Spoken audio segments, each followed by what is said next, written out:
आपने लिखा है 2021 में शिव महापुराण की कथा में फुलेरा दूज का वर्णन आपने किया था। अच्छी याद दिला दी, धन्यवाद। फुलेरा दूज का ले श्री शिवाय नमस्ते। फुलेरा दूज का आपने वर्णन किया था कि धतूरे में हल्दी लगाकर शिव जी को चढ़ाना है और वो धतूरा पुनः उसको लाल वस्त्र में अपने ही घर में उसको व्यापार व्यवसाय की जगह पर बांधना। गुरुदेव, उस धतूरे का प्रमाण क्या है? कोई मुझसे पूछे गुरुजी, लॉकडाउन में हर तरह से जब बर्बाद हो गए, कर्जा इतना हो गया कि गले की घर की सोने की रकम भी गिरवे रखना पड़ी, ये लिखा है, ये तक चली गई। तब याद आया कि फुलेरा दूज का धतूरा रखा हुआ है। मैंने बेटे को निकाल कर अब की बार रकम की जगह वो धतूरा दिया और कहा तू तेरी दुकान में बांध ले, बाबा चाहेगा जो 2 साल में घाटा लगा है वो 15 दिन में पूरा कर देगा।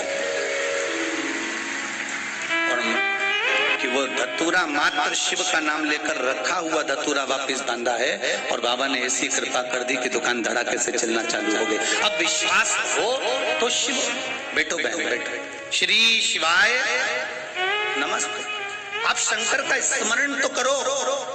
भारत की भूमि पर आप जहां जहां बैठकर शिव महापुराण की कथा सुन रहे हो, शिव मंदिर में एक धतूरा हल्दी में भिगोकर शिव जी को चढ़ाकर उसको वापस चाहो तो आप दुकान व्यापार के लिए लेकर जाओ, मना नहीं है, पर प्रयास करना।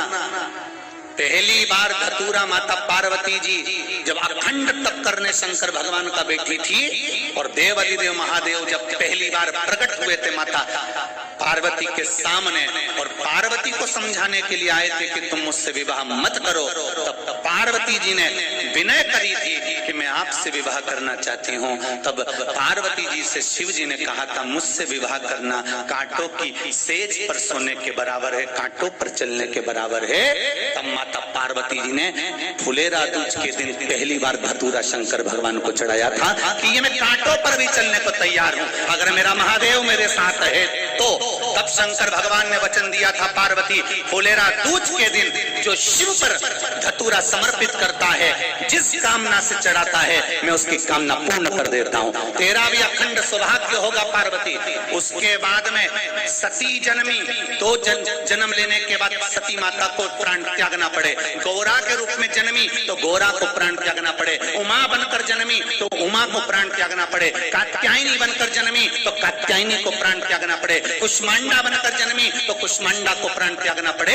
51 बार 50 बार माता पार्वती के अवतार हो चुके थे। शंकर जी के साथ 50 बार विवाह हो चुके थे। हर बार माता पार्वती प्राण त्यागती थी, पर 51वीं बार जब माता पार्वती ने फुलेरा दूज के दिन धतूरा चढ़ाया, फिर पार्वती बदली नहीं, पार्वती पार्वती ही रह गई, अखंड सौभाग्यवती। साधारण है फुलेरा दूज, जिसको कोई मुहूर्त नहीं मिलता दुकान व्यापार व्यवसाय चलाने के लिए, जो कोई नया काम करने के लिए जिसको कोई मुहूर्त ना मिले, वो इसी मुहूर्त को अपना ले फुलेरा दूज का। त्रेता आया, मेरे राम जी ने स्वयं भगवान शंकर की आराधना कर कर धतूरे का स्मरण करा। कृष्ण अवतार भगवान का द्वापर में हुआ, तब माता राधा रानी जो बैकुंठ से आई थी, गौलोक धाम से आई थी, वो राधा रानी ने भगवान कृष्ण से कहा था ना, कम से कम एक दिन तो ऐसा होना चाहिए जिस दिन राधा कृष्ण में समा जाए और कृष्ण राधा में समा जाए। तब भगवान कृष्ण ने कहा, राधा मुझे वो दिन याद है जिस दिन शंकर पार्वती के हुए थे और पार्वती शिव की हुई थी, वो फुलेरा दूज का दिन हम दोनों एक दूसरे के हो जाएंगे, कोई दूसरा नहीं रहेगा। वो फुलेरा दूज का दिन